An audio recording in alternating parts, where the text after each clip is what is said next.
Este equipo sí. Ya, ahí sí. Bien, como les decía, al terminar el capítulo anterior, podíamos ver cómo ya comenzaba a asomarse un poco el declive de la vida del rey Salomón, po, ¿ya? Entonces, lo que vamos a ver en este capítulo es precisamente algunos de esos aspectos. La declinación y el ocaso de la vida del rey Salomón, como bien nos subtitulan en nuestras Biblias, la apostasía y dificultades de Salomón, que tú vamos a ver algunos enemigos que se levantaron en contra de Salomón hasta llegar hasta la muerte del rey Salomón. Por supuesto, enseñanzas que nos van a dejar para esta clase mucho en análisis personal de cómo nos estamos dirigiendo ante el Señor y por supuesto también dónde está nuestro corazón ciertamente. Eh, Vamos a ver un poco cómo Salomón se aleja de Dios, por supuesto, a través de todo esto. Luego, que no envié el detalle completo al WhatsApp, pero luego vamos a ver las profecías de juicio que hay y también de juicio y castigo, ya por la adoración a otros dioses. Como bien decía anteriormente, vamos a ver los adversarios de Salomón eh, dentro de lo que podemos generar como lectura y por supuesto en su punto final, ya en su apogeo, lo que es la muerte del rey Salomón y vamos a estar concluyendo hasta el capítulo que hoy nos corresponde. ¿Ya? Quisiera comenzar, creo que algunas clases pasadas generamos una lectura del libro de Deuteronomio en su capítulo 17. Entonces, como para ver una verdad práctica, por ejemplo, la conducta de Salomón, ya adentrándonos a lo que nos corresponde el día de hoy, eh, en gran manera está condenada muy con anticipación y eso es lo que hablaba en Deuteronomio 17, porque hablaba que acumulaba mucha riqueza, muchas de sus riquezas, eh, por supuesto haciendo cosas que eran prohibidas para los reyes de Israel. Y es por aquello que Jehová, dentro de este capítulo, se indignó con Salomón porque su corazón se había desviado precisamente de Jehová, Dios de Israel, que se le había aparecido, y aquí se da un énfasis muy especial, que se le había aparecido a él dos veces dentro de la historia que hemos podido narrar y que hemos podido ir oyendo a través de estos capítulos. Entonces eso le da un énfasis muy especial ante el Dios que se le presentó dos veces directamente a Salomón, pero aún así, ni con eso, también Salomón desvió su corazón del Dios de Israel, Jehová, por supuesto. Eh, De todos los tesoros que Salomón pudo haber tenido, por supuesto, este fue el más grande, que el Señor Jehová se le haya aparecido dos veces. Y Salomón pareciera manifestar a través de lo último que ocurre en este capítulo 11, no haber sabido apreciar el valor que esto tenía para él. Por supuesto, podemos considerar y generar gran importancia también en la sabiduría que Dios le concedió a Salomón cuando él se lo pidió. Y hay una pregunta que nos pudiéramos realizar referente al valor que debemos dar eh, a la presencia del Señor en nuestras vidas. ¿Cuánto discernimiento tenemos de lo que realmente tiene valor para cada uno de nosotros? Mientras, por supuesto, tenemos la disponibilidad de la presencia y el acompañamiento del Espíritu Santo, y mientras intentamos permanecer en Cristo, ¿sabemos realmente cómo atesorar la presencia del Señor con nosotros? Es una pregunta que tal vez nos debemos responder, por supuesto, de manera muy personal y tenemos que darle, por supuesto, un gran análisis al respecto, que fue lo que tal vez, y por lo que hemos ido leyendo y estudiando, es lo que equivocó un poco Salomón. Eh, Saber cuánto realmente era atesorar la presencia del Señor con él, antes que las riquezas y todo lo que el capítulo 11 conlleva en sí, que ciertamente lo fueron apartando su corazón del Dios de Israel, de Jehová, del Dios nuestro, por supuesto.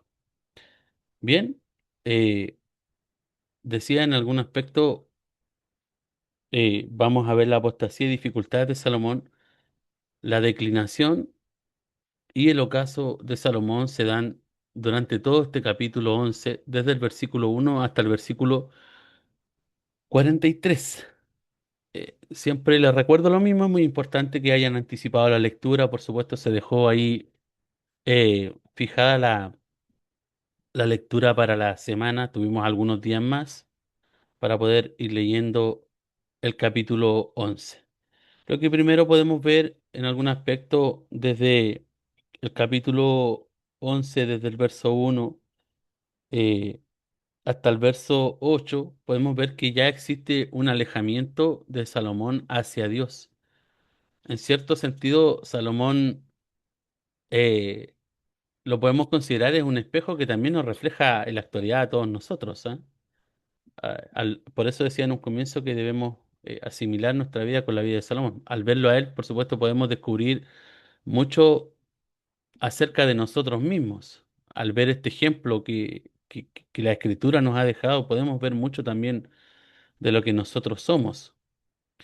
Eh, y ese es el propósito en algún aspecto que por así decirlo, nos da el autor de este libro. Eh, el propósito de escribir el relato sobre Salomón no era solamente informarnos al respecto sobre un rey que había vivido hace muchos años atrás, o sobre un rey que había generado grandes riquezas, o que aparte también Dios le había dado mucha sabiduría. Más bien la intención que existía en el relato de esta historia es también otra. Quería que Israel y el pueblo, por supuesto, de Dios que somos hoy, entendiéramos lo que sucedía en aquella época, en aquella historia y en cada época a lo largo de los años, ¿no? Lo que es importante es notar cómo el escritor, el autor de este libro, colocó el relato de las dificultades de Salomón en un solo capítulo, porque vemos ya el declive completo dentro del capítulo 11. Los otros capítulos anteriores, por supuesto, vemos las grandes proezas, las grandes hazañas que había hecho el rey Salomón respecto a lo que había solicitado al Señor, pero también de a poco se ven pequeños puntos cruciales donde vemos que ciertas causas a esta altura y en este capítulo que hoy estudiamos han tenido sus consecuencias. Entonces vemos algunas cositas, algunos asomos, digo yo siempre, de lo que podía y de lo que va a ocurrir en el capítulo de hoy. Por lo tanto, por eso es interesante notar que cómo se colocaron las dificultades solo en un solo capítulo, dando así la idea de que sus problemas acontecieron casi únicamente en los últimos años de su reinado. Y esto luego vamos a ver que fueron 40 años los que reinó Salomón, pero dentro de esos 40 años, los últimos años ya se empezaron a generar algunos problemas con respecto a lo que había pasado en capítulos anteriores. Es claro para nosotros como lectores también y para el autor de este libro eh, que la raíz de todos los problemas de Salomón eh, estaba basada en la caída, perdón, justamente en la caída, vamos, ahí sí, en la caída de su idolatría que había generado, precisamente como por ahí comentaba. mi hermana Jimena por las tantas cantidades de dioses y por supuesto también por la gran cantidad de mujeres que Salomón tenía y que podemos leer dentro de los primeros versículos, ¿ya? Entonces era una base de idolatría y también un poco mucha creencia en sí mismo en todo lo que había generado. Y esto era en base a las relaciones políticas también que tenía con otros países. Por supuesto, partimos con aquel matrimonio, con la mujer que se casó, que lo manifestaba, si no mal recuerdo, el capítulo 3 cuando inicia, claro, con la hija de Faraón. Luego lo vimos a través del trabajo de trabajo leva, que también tratamos gran parte de eso. Y luego las diversas relaciones políticas, también incluso en la misma construcción del templo, porque se empezaron a adoptar costumbres de pueblos ajenos al pueblo del Señor. Por supuesto, aunque esto contribuye en gran manera, podemos ir observando a lo largo del libro de Primera de Reyes que muchos de los males posteriores que ocurrieron en su reino también podrían, por así decirse, achacarse o justamente achacarse a ciertas políticas menos que astutas y que no eran absolutamente para nada humanitarias. Ya en relación a lo que hablaba anteriormente, a la manera de trabajo que había, al trabajo forzoso, trabajo obligado, que hemos tratado durante estas clases. Bien, hasta aquí eh, hemos visto, por supuesto, hasta antes de comenzar el capítulo 11 hemos visto algo del lado bueno de Salomón y de su reino, aunque no deja ver, por supuesto, en toda la narración, como les decía anteriormente, ciertas insinuaciones de que no todo iba de manera tan perfecta como se podía. A ver, una pregunta, ¿cómo explicarnos este cambio en una nación considerada como el pueblo escogido de Dios, que además tiene como un rey al hombre más sabio, rico y poderoso de la historia? Recordemos que la palabra decía que habían nubes en el cielo que amenazaban tempestad, que hay descontento a través del pueblo en algún aspecto, de la manera que también se estaba gobernando. Y esto, eh, como dato histórico, la comunidad en aquel entonces, o aquello que llamábamos tribu, la tribu de Israel ya no existe. Por supuesto, hay un reino centralizado, hay un reino gobernado por la fuerza. El mismo trabajo era obligatorio. Se tiene en algún aspecto como bueno todo lo que venía de afuera respecto a los vecinos del pueblo de Israel y a estas costumbres que se iban adoptando de a poco dentro del pueblo de Israel. Todo en ese aspecto parece indicar que la procesión anda por dentro. Los problemas de Salomón, por supuesto, y con esto me refiero a que la procesión anda por dentro, los problemas de Salomón son originados, por supuesto, en problemas internos. Dice en la lectura de la palabra del Señor, y están todos quienes puedan estarla leyendo con sus Biblias, vamos a leer del verso 1 hasta el 3 del capítulo 11 y dice lo siguiente: pero el rey Salomón amó, además de la hija de Faraón, a muchas mujeres extranjeras. Comienza así el capítulo 11: a las de Moab, a las de Amón, a las de Edom, a las de Sidón y a las Eteas.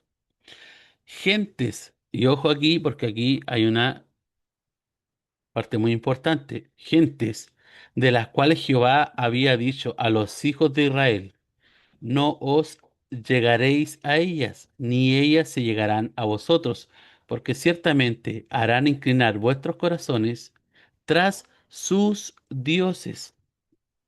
A estas, pues, se juntó Salomón con amor. Y mire lo que declara acá la palabra del Señor.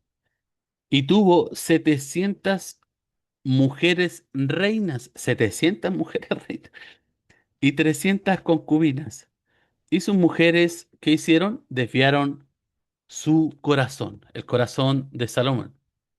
Por esto, el presente texto que acabamos de leer, por supuesto, ya comienza en el capítulo y declaran las causas eh, directas y visibles del trágico final que iba a tener Salomón. Primero, por supuesto, la primera de estas causas, la mundanalidad. El rey se conforma ¿a qué? A las normas del mundo. Y eso era lo que leíamos en un comienzo y manifestábamos hace algunos días atrás. Y voy a ver si acá está. En Deuteronomio 17, perdón, Deuteronomio 17, 17. Acá está. También en algún aspecto, Romanos 12, al comienzo de su escrito, expresa algunas palabras también muy similares. 17, 17 dice, tucu, tucu, tucu, acá, ni tomará para sí muchas mujeres para que su corazón no se desvíe, ni plata ni oro amontonarán para sí en abundancia. ¿Ya? Entonces el rey se conforma a las leyes, o sea, a las normas que el mundo en sí genera. No atiende, por supuesto, en primera instancia las claras advertencias de la ley divina, sino se conforma, como les decía, a esto que ya les mencionaba anteriormente, a las normas del mundo.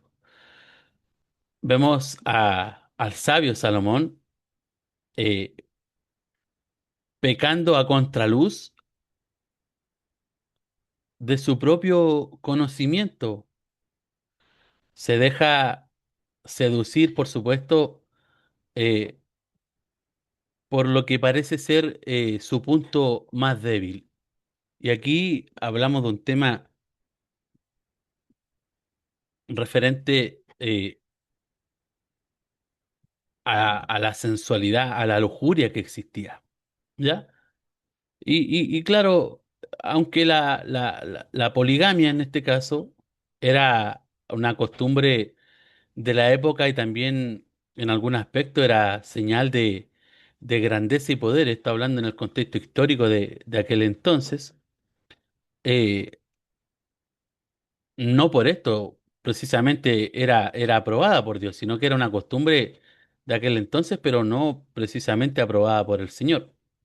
Los reyes orientales, según el contexto histórico, competían entre ellos para ver quién era el más poderoso. Y esto también conllevaba la cantidad de mujeres que podían tener en matrimonio y también, como decía anteriormente, las concubinas que podían tener. Vinemos en este caso que, que Salomón tuvo mil mujeres a su alrededor, 700 fueron sus esposas, ¿ya? Hay 300 concubinas.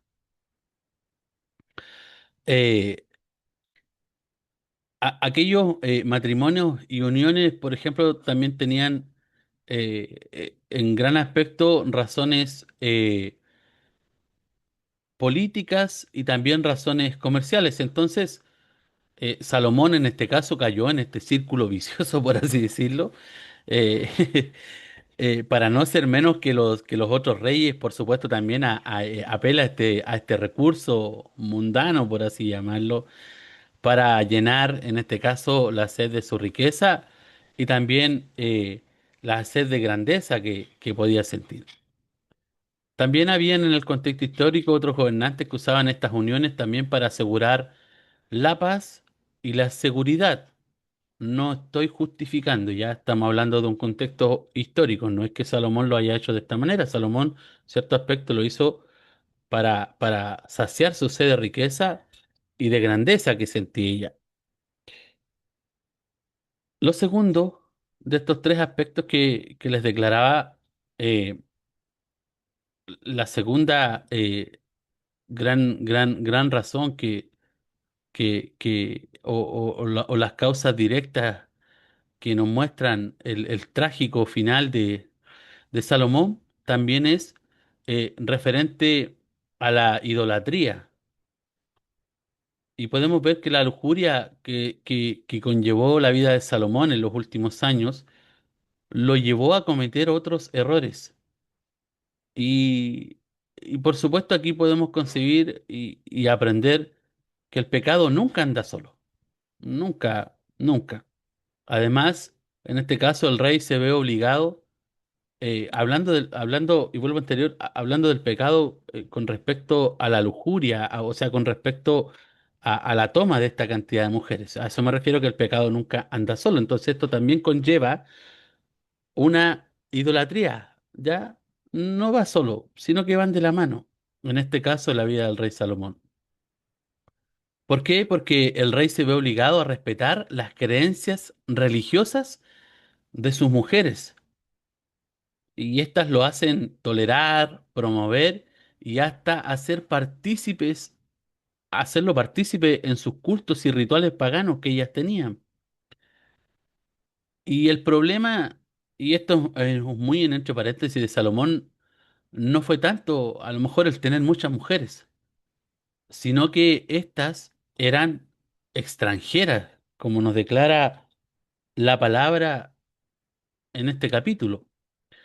¿Y a qué referimos con extranjeras? Lo que quería decir que, por supuesto, servían eh, a otros dioses. ¿Y qué pasó con la vida de Salomón? En este caso, la poligamia o la cantidad de mujeres que él tenía le abrió la puerta hacia otros pecados, y en este caso, como decíamos, la lujuria y también eh, la idolatría hacia otros dioses al ser partícipe, perdón, de otros cultos y ritos paganos que no iban con el Dios de Israel. ¿Vamos bien hasta ahí? ¿Sí? ¿Alguna duda, consulta? Ustedes pueden ir levantando la manito, aportando, porque vamos avanzando a través de los versículos como les mencioné antes. ¿Ya? Vamos entonces. Mano Jimena, ¿Ala? No, es que yo quería decir de que, por ejemplo, dentro de las mujeres que eligió entre reinas y concubinas, habían de estas hijas de Amón, de las tribus o pueblos que nacieron del incesto con, con Lot, po. Amón y Moab y el otro era el pueblo también que era de Saúl, que en el fondo siempre le hicieron guerra al pueblo de Israel. Ah, pueblo de Israel, correcto, correcto. Muchas gracias, hermana Jimena, por su acotación, y es muy cierto. Vamos entonces, seguimos avanzando. Luego vamos a seguir avanzando desde el capítulo, perdón, desde el versículo 4 al versículo 8, donde la lectura nos declara lo siguiente, y vamos a leer. No, cuando después terminamos, y tuvo 700 mujeres reinas y 300 concubinas, y sus mujeres desviaron su corazón. Ahí, hasta ahí quedamos en la lectura. Luego en el versículo 4 dice, cuando Salomón era ya viejo, sus mujeres inclinaron su corazón tras dioses ajenos, y su corazón no era perfecto con Jehová su Dios, como el corazón de su padre David, porque Salomón siguió a Astoret, diosa de los sidonios, y a Milcom, ídolo abominable de los amonitas, e hizo Salomón lo malo ante los ojos de Jehová, y no siguió cumplidamente a Jehová como David su padre. Entonces edificó Salomón un lugar alto a Quemos, ídolo abominable de Moab, en el monte que está enfrente de Jerusalén, y a Moloc, ídolo abominable de los hijos de Amón. Volvió la luz, se me había ido la luz. A los hijos de Amón. Y luego el 8 dice, así hizo para todas sus mujeres extranjeras, las cuales quemaban incienso y ofrecían sacrificio a sus dioses. Ahí un poco de lo que nos comentaba la hermana Jime también. Pero vamos a ir viendo que la idolatría no es netamente como nos enseña la palabra solamente un pecado, ¿ya? Sino que recalca muy grandemente que es un pecado abominable delante de los ojos del Señor. Eh, Hay un nombre, es Salomón. Astoret, ahí está. Astoret era la diosa fenicia de la fertilidad y del amor, tenida como la consorte de Baal en este caso, ¿ya? Y eso también le podemos echar más adelante en Primera de Reyes, en el capítulo 15 y en el 18 también se hace mención al respecto de esto. También se nombra a Moloc y Quemos, eran los dioses sedientos de sangre de los amonitas. ¿Y qué hacían ellos en sus altares? Sacrificaban niños, ¿ya? Y también esto lo podemos ver si por ahí alguien está apuntando, en Segunda de Reyes, en el capítulo 23, en su versículo 10, ahí le da un poco más de información al respecto. Quemos también eh, es considerado y era llamado el dios de la guerra. También en Segunda de Reyes lo manifiesta y en el libro de los jueces también. Pero hay una cosa que podemos leer y podemos entender. Sin duda, Salomón no abandonó totalmente el culto al verdadero Dios, al Dios de Israel. Pero lo que a Salomón le faltó y podemos aprender es un poco de valor e integridad para oponerse a las falsas religiones que todas sus mujeres estaban empleando y estaban manifestando de manera libre dentro del pueblo de Israel. Entonces, ¿qué pasó con Salomón? Que tuvo un corazón dividido entre Dios y también en los otros dioses al tener participación en la adoración que a ellos se le entregaban. Y esto me recuerda y lo recalqué bastante acá en mi Biblia. eh, en Mateo 6:24 nos da un indicio importante el Señor Jesús, por supuesto, donde nos dice que ninguno puede servir a dos señores porque ¿por qué o aborrecerá al uno o amará al otro? ¿No estimará al uno y menospreciará al otro? No podéis servir al Dios y a las riquezas, en este caso decía Jesús. Pero Salomón aquí ya tenía un corazón bastante dividido con respecto a quién adoraba. O seguía a Dios o seguía a los dioses paganos que sus mujeres habían ya implantado dentro del pueblo de Israel. Tampoco hubo una tolerancia pasiva de no hacer, pero sí dejar hacer. No sé si se entiende, ¿no? A lo mejor mencionaba no hacer, pero sí dejaba hacer. ¿Por qué? Porque él participaba activamente, participaba de manera consciente eh, y a sabiendas que lo que estaba realizando, por supuesto, era pecado. Entonces podemos decir que era partícipe activo y consciente del pecado que se realizaba al permitirlo de igual manera y al participar, por supuesto, de estos ritos o de esta adoración a dioses ajenos. Y aquí lo que podemos ver también es una de las primeras instrucciones que es que el Señor también le entrega al pueblo de Israel a través de sus mandamientos. Eh, el que desde el principio el que desde el principio Salomón se involucrara en la adoración de Dios en los lugares altos, en alguna manera lo predisponía a lo que venía después, pues, que era la consecuencia. Que él se hiciera partícipe o se involucrara en la adoración de otros dioses, por supuesto lo predisponía a la posteridad, a la idolatría, que era uno de los pecados que es muy remarcado a través de los mandamientos del Señor. El ideal siempre era que la adoración verdadera a Jehová debiera efectuarse solo en Jerusalén, aún antes de que hubiera templo, pero es claro que para el tiempo en que lo podemos ver en retrospección se podían contemplar los resultados funestos de cualquier adoración que no se hicieran dentro del templo. Entonces, ante esto hay que poner mucho ojo y mucha precaución a esta parte de la lectura de la Biblia. Tenemos a un Salomón que, por supuesto, rebobinando, se desvió a través de la poligamia y esto contrajo, por supuesto, de la mano las causas que ya hemos estado leyendo. Salomón involucrándose en la adoración a dioses ajenos, involucrándose en la idolatría, siendo permisivo y, por supuesto, también siendo parte de esto. En algún aspecto hay algunos que tratan de excusar un poco el pecado de Salomón, alegando que hacía esto solo para halagar a sus mujeres y también para mantener la paz en el reinado que él llevaba, Eh, pero que en su interior él adoraba al verdadero Dios. Se justificaba bajo ese punto en algunos comentaristas, en algún comentario al respecto de esto. Eh, pero también podemos preguntarnos, ¿no es acaso también esta hipocresía otro tipo de pecado?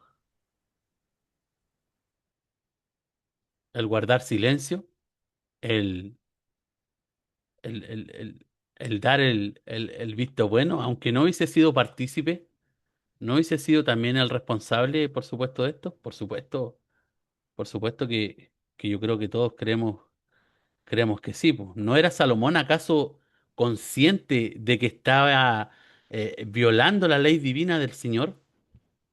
Por supuesto que yo creo que era consciente de aquello. Y como les decía anteriormente, ¿no es acaso la tolerancia y la complicidad? Y esto nos deja enseñanza ahora a nosotros, ¿ah? ¿No es la tolerancia o la complicidad otra manera de pecar delante del Señor? El texto nos declara que Salomón levantó altares a los dioses que hemos leído y hemos mencionado, y hasta muy cerca del templo que él mismo había edificado. Ahí en el verso 7 dice, entonces edificó Salomón un lugar alto a Quemos, ídolo abominable de Moab, en el monte que está enfrente a Jerusalén. Entonces tenía, por supuesto, sus consecuencias delante del Señor. Y era muy consciente, por supuesto, de que lo que estaba haciendo violaba las normas divinas del Señor. Y aquella tolerancia, aquella complicidad, aquella pasividad en no actuar ante lo que estaba ocurriendo ante sus ojos, por supuesto, también lo llevaban a pecar.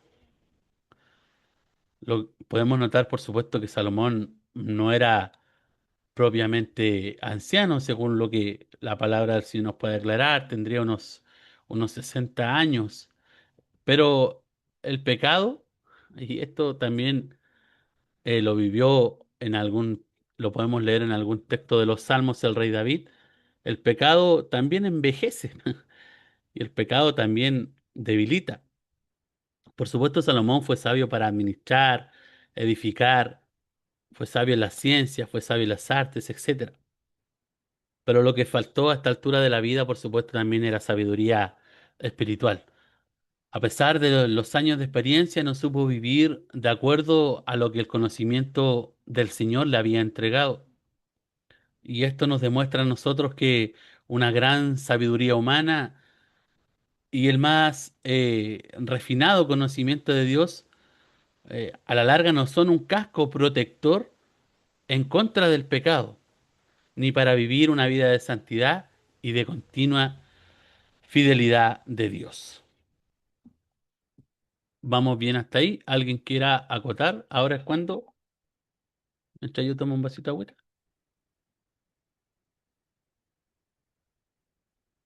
Me quedé sin mate hoy día. Bien, vamos a seguir avanzando en la lectura. Luego del versículo 9 al versículo 13, vamos a ver la segunda parte de este estudio del capítulo 11 de este día. Y hace un poco, no hace un poco, hace alusión en realidad a las profecías de juicio y a las profecías de castigo ya para Salomón.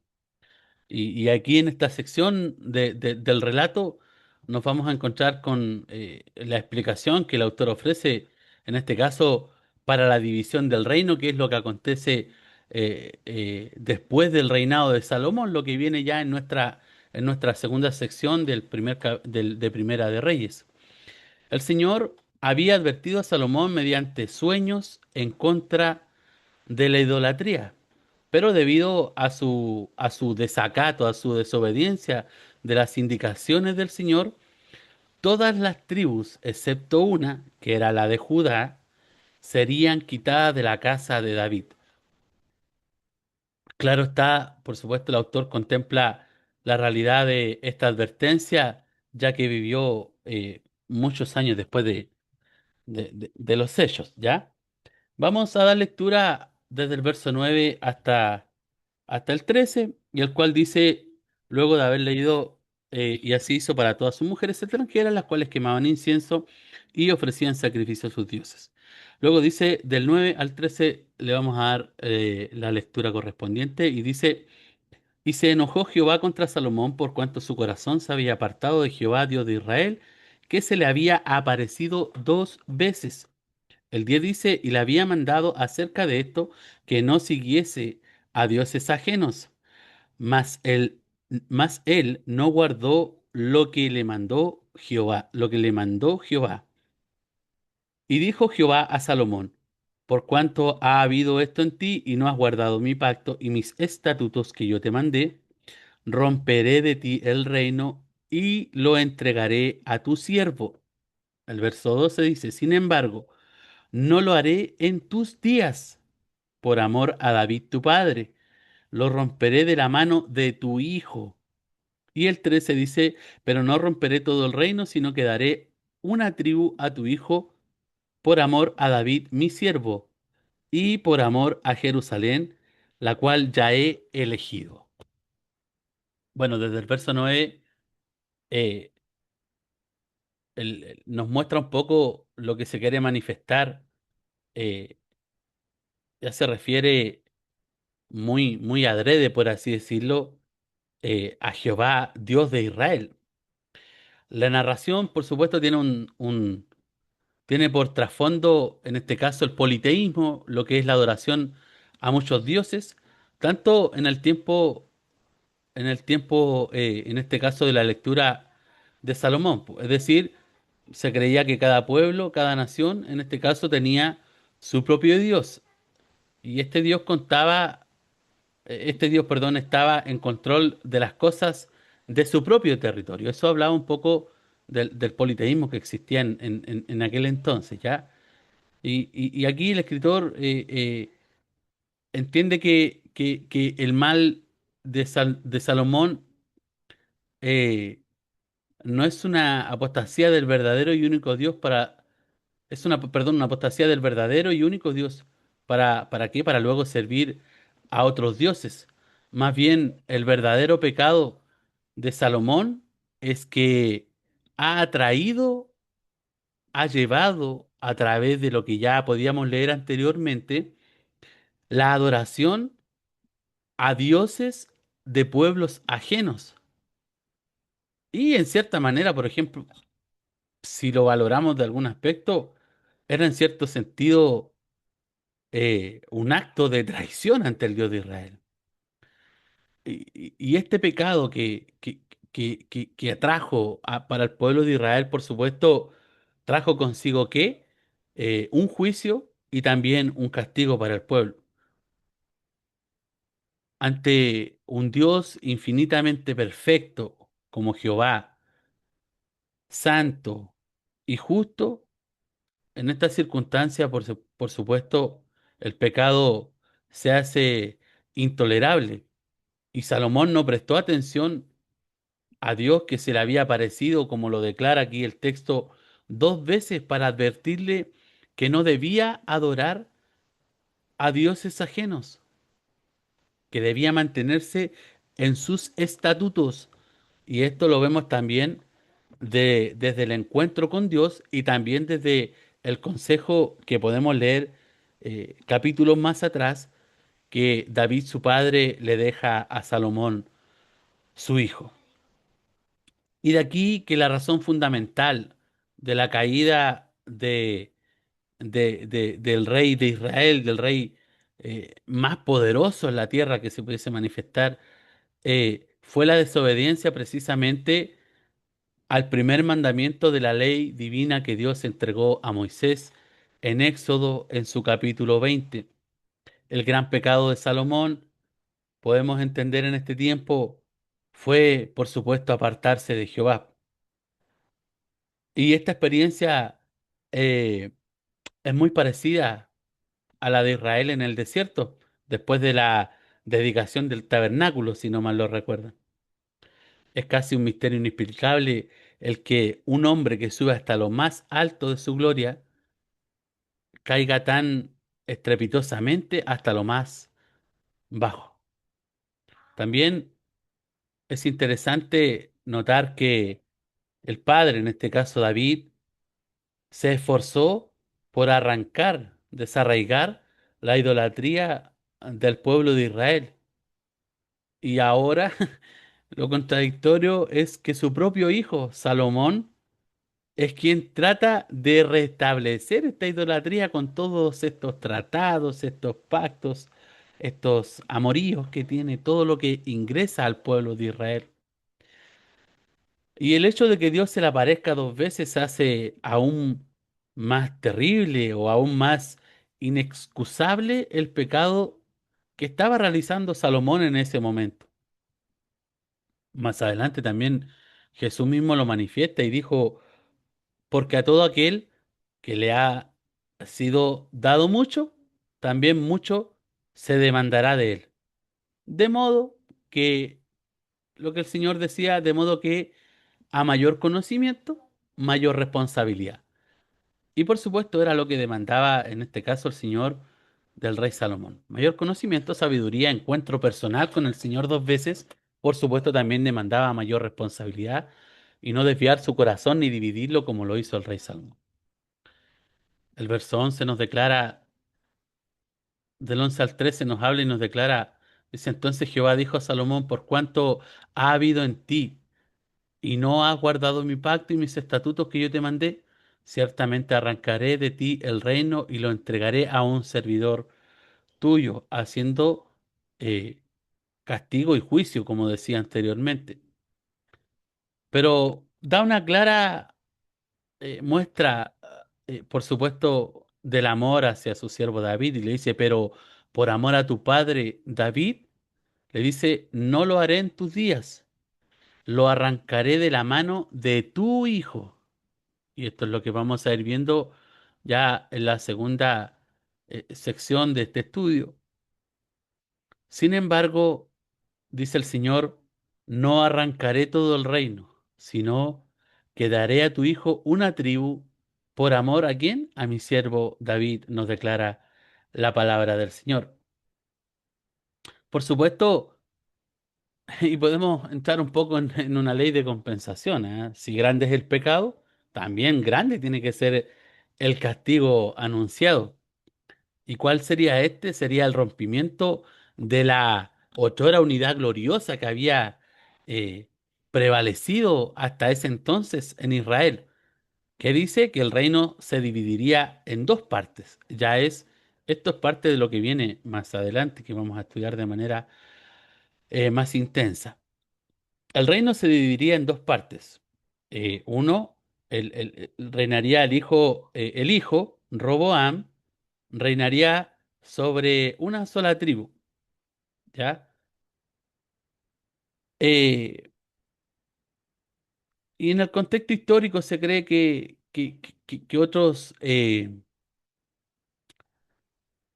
israelitas se pasaron a los linderos de Judá para poder gozar de las bendiciones del verdadero culto a Dios.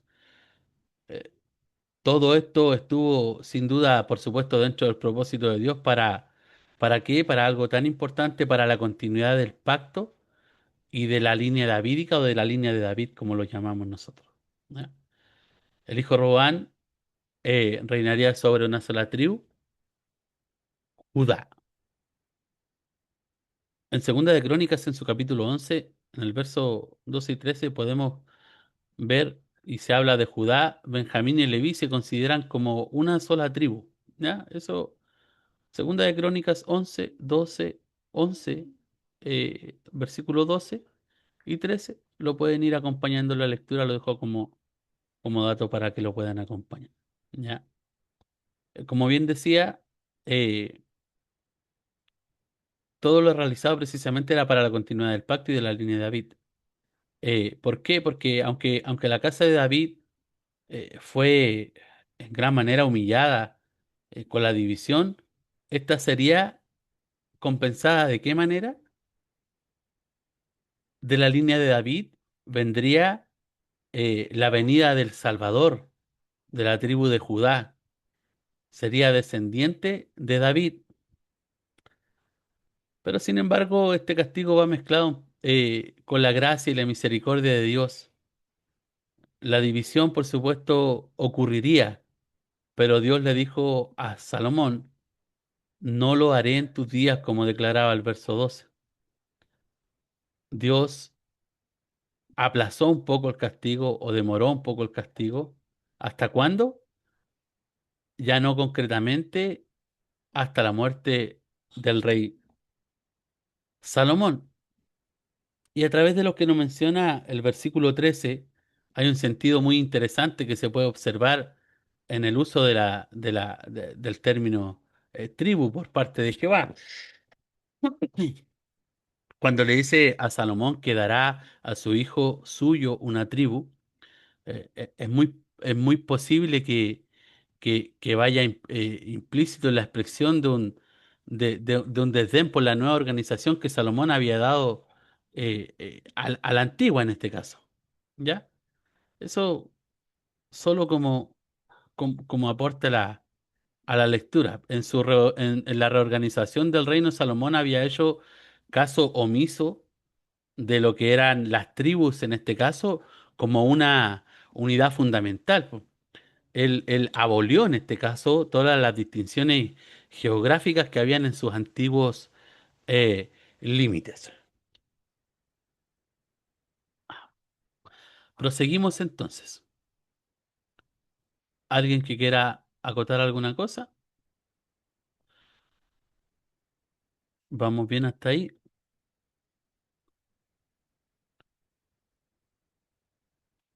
Vamos. Tercera parte entonces de lo que vamos a estar viendo.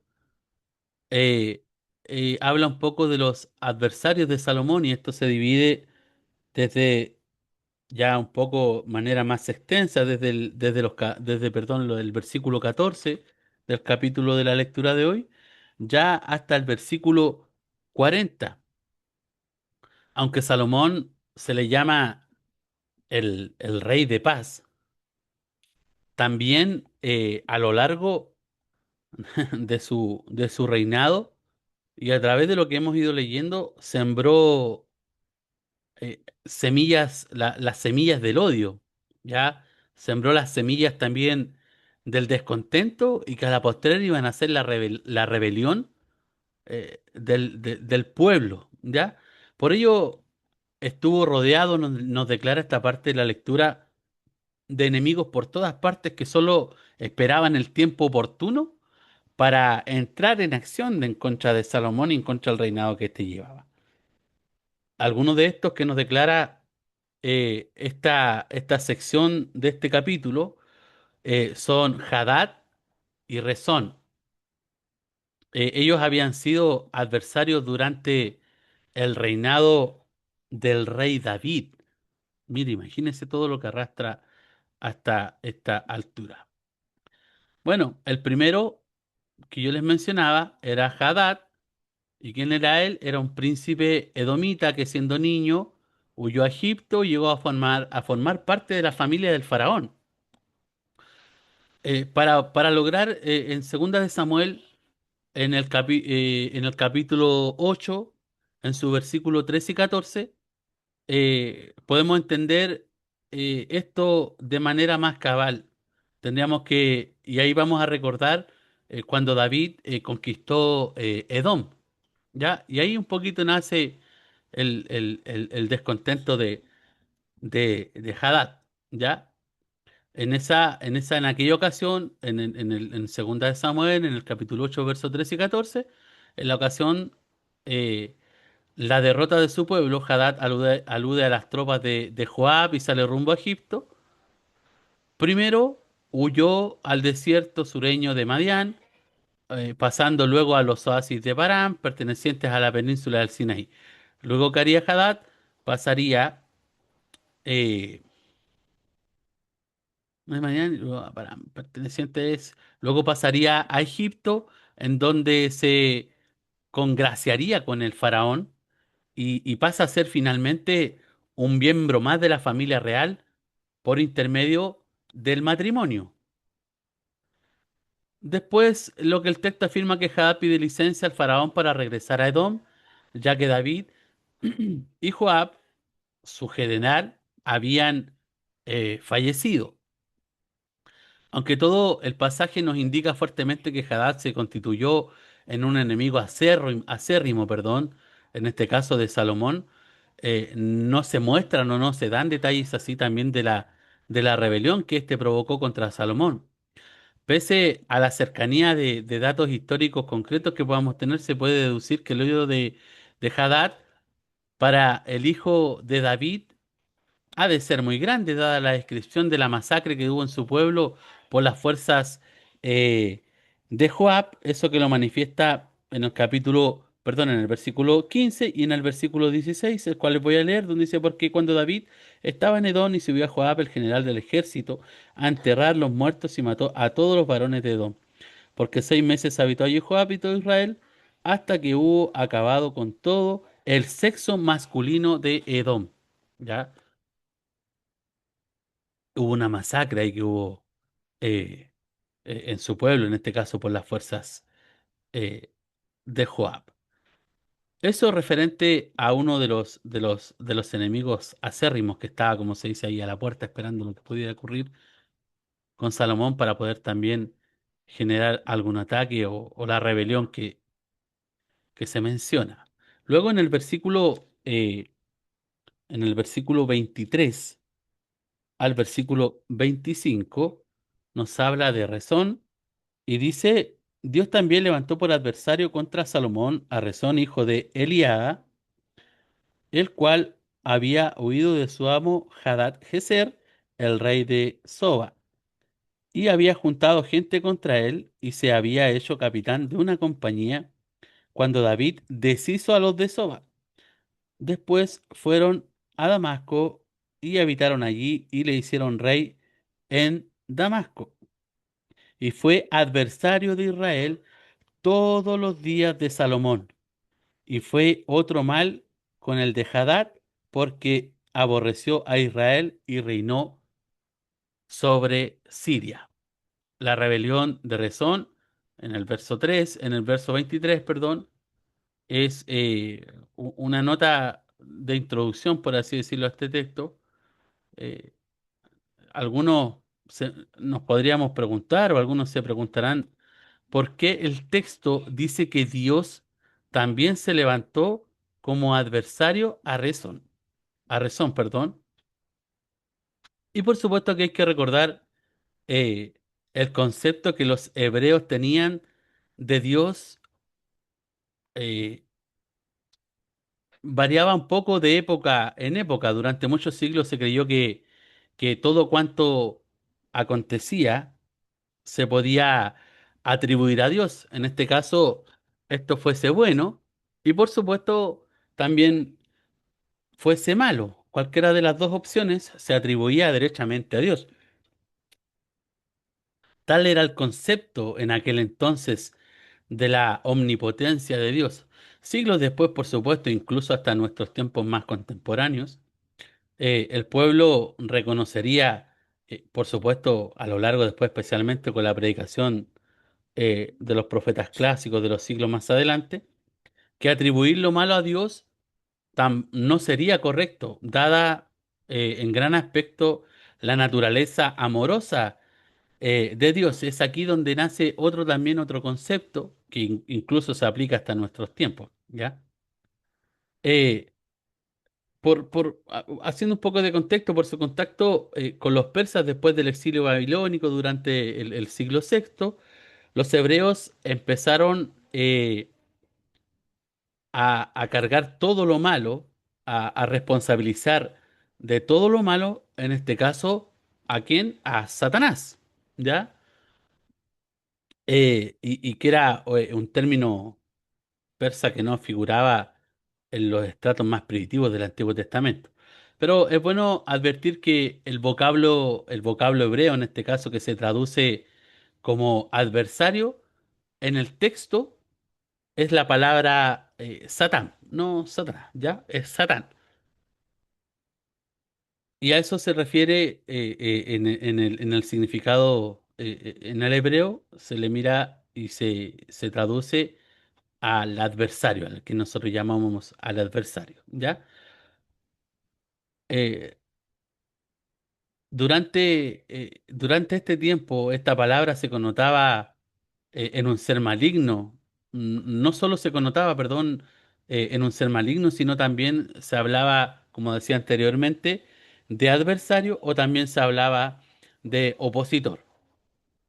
Bien, cerrando paréntesis, el segundo enemigo, perdón,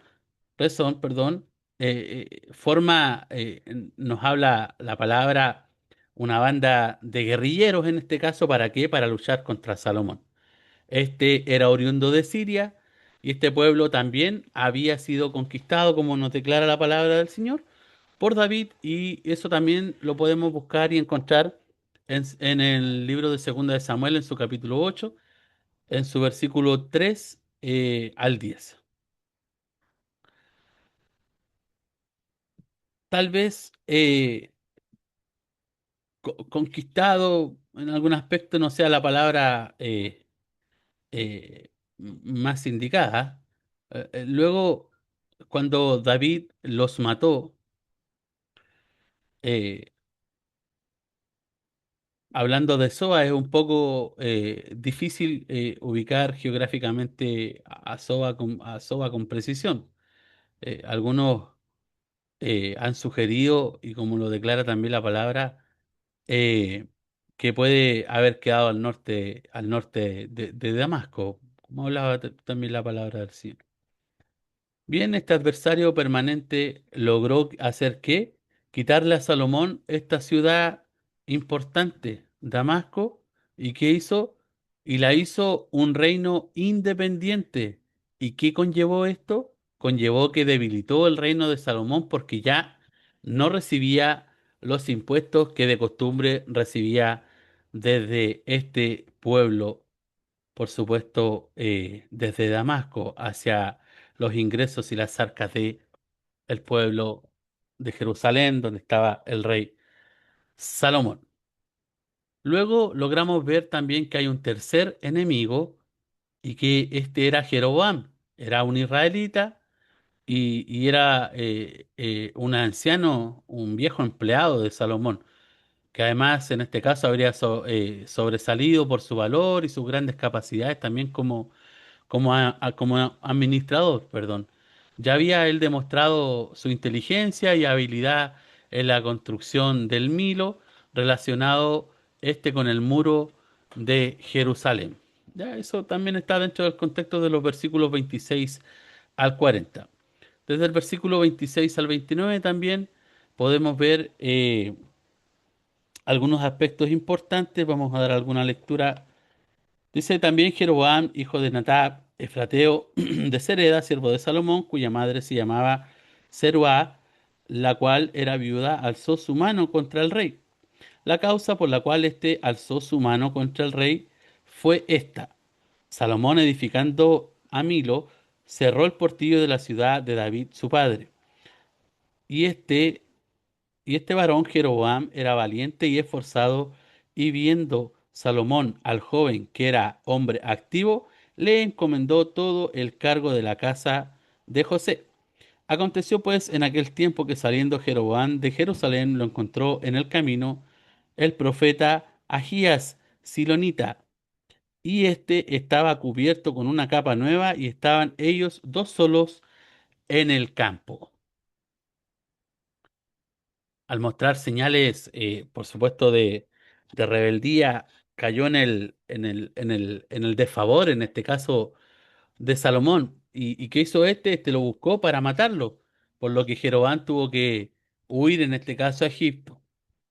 Y ahí también vemos otra parte de la historia muy importante.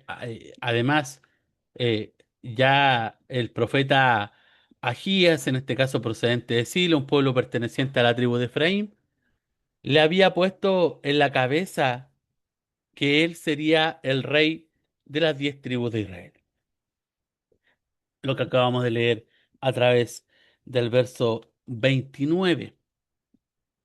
Y aquí vamos a notar la acción simbólica que realiza el profeta más adelante al romper su propio manto en 12 pedazos. Hay un comentarista llamado, se apellida Walsh, sugiere algo muy importante respecto a este acto profético de Agías. Y llama la atención que Agías lleva un manto nuevo, como nos declara y el verso 29, lo que acabamos de leer. Tanto así que el narrador eh, enfatiza lo nuevo del manto, porque el profeta usara su manto en un acto sagrado y profético. Debe ser un poco obvio que cuando Agías rompe el manto en 12 pedazos queda, por supuesto, patente la destrucción de Salomón mismo en este caso. Y en la costumbre y en el contexto para los hebreos en aquel entonces, cuando un profeta realizaba un acto simbólico como este, no es únicamente una demostración para ilustrar sus palabras, más bien tanto el oráculo del profeta como su acción simbólica tienen poder, ejecutan lo dicho y lo simbolizado. Y en este caso, al romper Agías su manto, le da la mayor parte a Jeroboam. Y en el acto principia la desintegración del reino de, en este caso, el rey Salomón. El Señor ha hablado a través del profeta y a través de este acto. Y su palabra, por supuesto, tendrá cumplimiento. De modo que en este caso, los tres adversarios que acabamos de nombrar eh, le quitaron, en este caso, la tranquilidad y la paz que llevaba Salomón en sus últimos días. Por supuesto, no creemos que este trío, este tridente de adversarios fuera un castigo a la apostasía de Salomón en su vejez. Más bien, fueron enemigos que esperaron el tiempo de Dios para recoger, en este caso, el fruto de la semilla sembrada. Y si bien se recuerdan, anteriormente yo les mencionaba que cuál era lo que Salomón había sembrado en contra del pueblo en alguna manera. Es que el pecado siempre nos alcanza, tarde o temprano. Y esto lo vamos a corroborar porque el mismo Salomón en su sabiduría lo había escrito en el libro de Eclesiastés. ¿Hay tiempo de qué? Hay tiempo de guerra y hay tiempo de paz. Y él decía, todo tiene su tiempo. Y todo lo que se quiere debajo del cielo también tiene su hora. Y este, por supuesto, fue el tiempo de Dios para el rey Salomón. Al dicho pensamiento también sería, de manera informativa, agregar una, un comentario de Brueggemann, que es un comentarista muy bueno. Y el narrador opina que el ímpetu profeto es el factor decisivo, perdón, Jeroboam puede ser muchas cosas, pero acá también él es simplemente una herramienta del juicio de Dios que tenía sobre la casa de David y por supuesto sobre Salomón. La dinastía no puede resistir a la palabra. Ningún arreglo mundano de poder es final, inocente o seguro. Esta historia real es, de hecho, un hijo de la palabra inquietante de Dios. Y esa palabra no queda impresionada ni retenida por el camino de los reclamos reales, ni de las pretensiones reales que se puedan tener, decía este comentarista. Bien, y según las palabras finales de Jeroboam, en el versículo 40 dice, por esto Salomón procuró matar a Jeroboam, pero Jeroboam se levantó y vio a Egipto, a Sisac, rey de Egipto, y estuvo en Egipto hasta la muerte de Salomón. Jeroboam permaneció en Egipto hasta el fallecimiento de Salomón. Lo llama la atención que al principio Salomón se creía muy seguro, cierto, de sus relaciones con Egipto, ¿ah? Recuerden que se casó con una mujer, con la hija del faraón. Y yo creo que en algún aspecto él se sentía muy seguro de estas relaciones que había eh, realizado con este caso con Egipto, ¿ya? Se creía muy seguro en este caso de las relaciones que tenían, especialmente, por supuesto, como les decía anteriormente, después de haberse casado con la hija de Faraón. Pero no obstante esta situación, es claro que, por supuesto, Egipto nunca fue amigo de Salomón, ya que se prestó en este caso para ser el escondite de dos de los enemigos eh, del más temido del rey Salomón, que era Hadad y también Jeroboam. El hecho de que en el versículo que sigue, inmediatamente, eh, que es lo que viene en el versículo 41, se narre la muerte de Salomón, puede indicar que, aunque la historia de Salomón termina, la de Jeroboam, en este caso, va a continuar. Ya vamos a estar finalizando. ¿Alguna consulta, duda, pregunta? ¿Alguien que quiera, por favor, aportar algo? Y si no, proseguimos. Bien, vamos. Punto final, ya para estar finalizando parte de esta historia, por favor, todos aquellos que quieran aportar algo al finalizar ahora es cuando lo tienen que hacer, cuando terminemos ya la lectura. Punto final, en este caso, la muerte del rey Salomón, lo vemos dentro del versículo 41 y el versículo 43 de este libro, perdón, de este capítulo 11, y lo voy a leer, dice, los demás hechos de Salomón. Luego, por supuesto, anteriormente haber leído que Jeroboam se levantó y huyó a Egipto y estuvo en Egipto para la muerte de Salomón. Luego, inmediatamente prosigue lo que es la muerte de Salomón, los demás hechos de Salomón y todo lo que hizo y su sabiduría. ¿No está escrito en el libro de los hechos de Salomón? Los días que Salomón reinó en Jerusalén sobre todo Israel fueron, y aquí nos declara y dice, 40 años.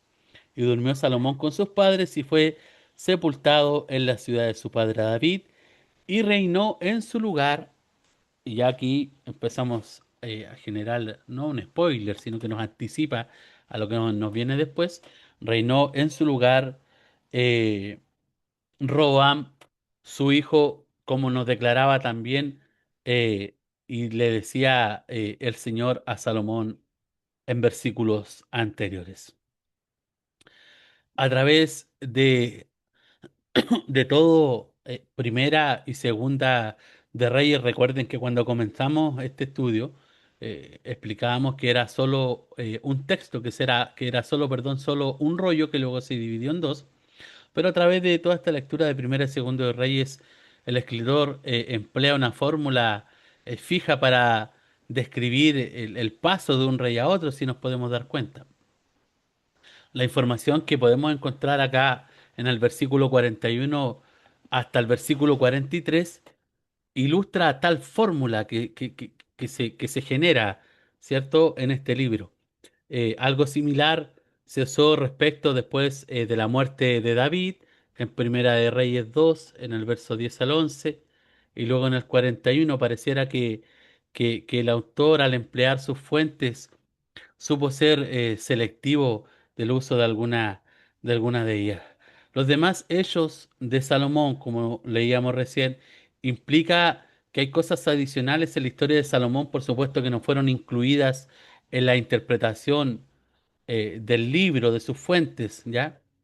El libro de los Hechos de Salomón, el cual menciona acá, debe ser uno de los registros que tuvo que haber, que tienen que ser de la corte del rey, uno de los registros que está en la corte del rey.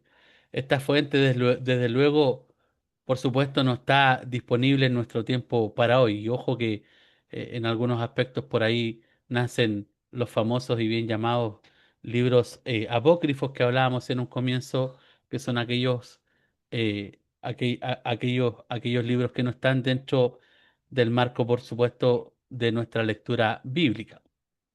El verso 42 nos presenta y nos dice el tiempo que reinó Salomón en este caso, que fueron 40 años. Eh, Luego, en el verso 43 hay una expresión muy coloquial en estos tiempos que nosotros la damos en otro contexto, ¿ah? Lo presentamos de manera más contemporánea, dice Salomón reposó con sus padres.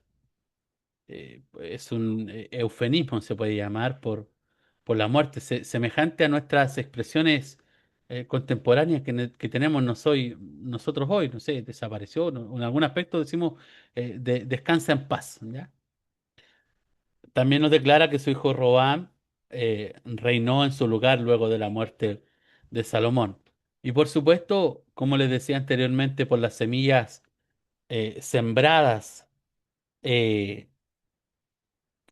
por las semillas de división ya sembradas por Salomón, el reinado de Salomón, perdón, de Roboam, que lo vamos a ver más adelante, sería de corta duración, por así decirlo, que eran alrededor de 17 años. Bien, ahora viene la gran pregunta, y aquí lo dejo a reflexión. La pregunta para esta, estos tiempos más contemporáneos, ¿perdió Salomón su salvación? ¿Fue su apostasía eh, fue total o fue solo de manera parcial? Por supuesto, es una pregunta que nos pudiéramos generar cada uno de nosotros, pero la respuesta perfecta no la tenemos nosotros, po. Le corresponde al Señor. Pero si hay una cosa que debemos de pronunciar, de declarar, sería lo siguiente. No leemos que Salomón, como en este caso su padre David, lo hizo. David escribió un salmo penitencial, ¿ah? Que lo vamos a compartir en algún momento. Salomón no lo hizo. No hay duda, por supuesto, de que el gran libro que nos dejó Salomón, el libro de Eclesiastés, escrito por él en sus últimos días, podemos considerar que es el corazón y expresa, es el fruto, perdón, de un corazón arrepentido al Señor.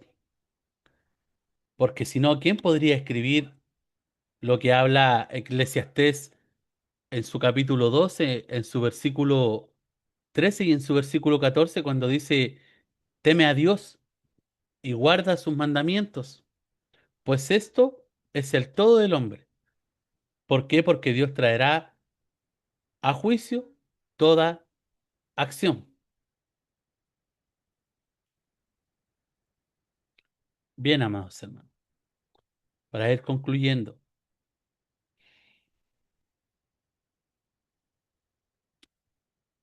En Primera de Reyes, en este capítulo que hemos estado leyendo, nos recuerda, por supuesto, que la fidelidad de Dios debe mantenerse durante toda la vida.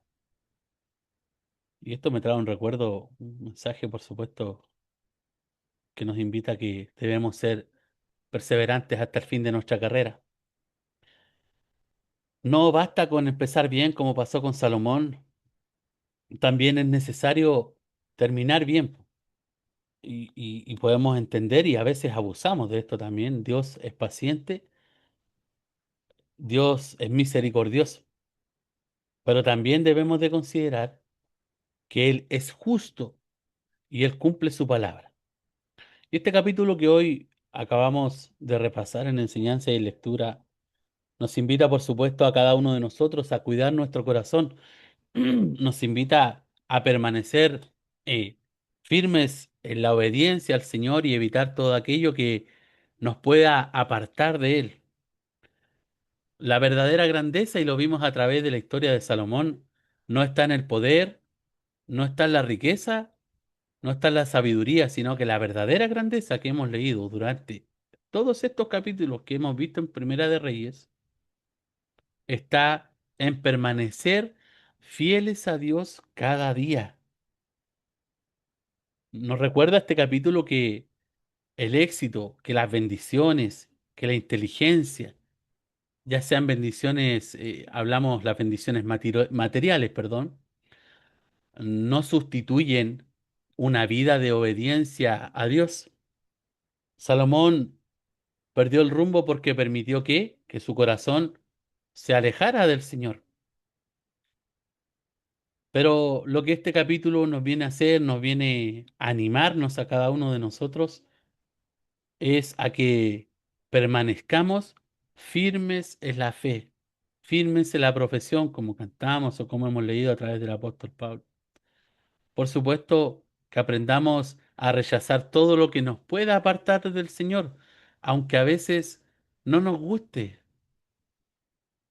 El pecado muchas veces se manifiesta de la manera que más nos encanta o de la manera que más suspicaz, pero tenemos que tener el discernimiento de parte del Señor para poder rechazar todo aquello y podamos entender con la sabiduría del Señor a rechazar todo aquello que ciertamente nos aparta del Señor. Y debemos recordar que la verdadera sabiduría consiste en qué? En obedecer la voluntad de Dios cada día. Bien, y para concluir esta primera etapa, ¿qué nos enseña la vida de Salomón? Bueno, lo primero nos enseña que el mostrar mucho celo exterior, hablando de la construcción, de todo lo que hizo Salomón, que mostrar mucho celo exterior por el honor de Dios, como el que Salomón demostró precisamente, como decía, en la edificación del templo, no es prueba suficiente de una vida íntegramente consagrada a Dios. Segundo, nos enseña la vida de Salomón que acumular riquezas, fama y toda clase de bendiciones materiales solo multiplica en gran parte las oportunidades y tentaciones para desviarnos del Señor. Y también señala la debilidad de cada uno. La victoria completa solo se alcanza por el poder, por supuesto, de la infinita gracia del Señor. Y es por aquello que leemos muchas veces y lo proclamamos de esta manera, lo que dice el apóstol Pablo en Filipenses 4, en su capítulo 13. Todo lo podemos en Cristo porque Él nos fortalece. Y en tercer lugar, también lo que nos enseña la vida de Salomón es precisamente lo que nos enseña Mateos 6:33. El que busca primeramente el reino de Dios y su justicia. Siempre tendrá problemas, pero quien lo busca en segundo lugar, no tendrá sino verdaderos problemas. Porque los verdaderos problemas en este caso sí están en aquellos que van en contra de la voluntad del Señor. Y a veces los problemas, hablo de los problemas, es porque seguimos la voluntad del Señor y buscamos el reino de Dios y su justicia, lo demás viene por añadido. Y a veces creemos que nuestros problemas son terrenales, pero los verdaderos problemas, por supuesto, como decía anteriormente, son los problemas que podamos tener con el Señor, que fue lo que le pasó, en este caso, al rey Salomón a lo largo de su vida. Que el Señor nos bendiga